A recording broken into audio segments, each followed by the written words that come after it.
小狗特别乖，特别乖，太好了它。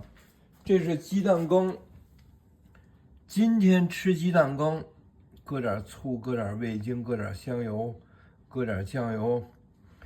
今天吃鸡蛋羹，明天吃煎鸡蛋，后天呢吃炒鸡蛋，再后天呢做鸡蛋汤，西红柿鸡蛋汤。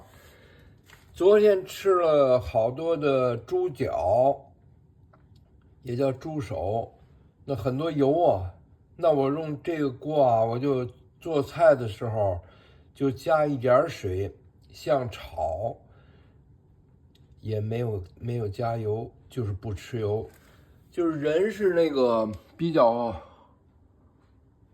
灵活的嘛，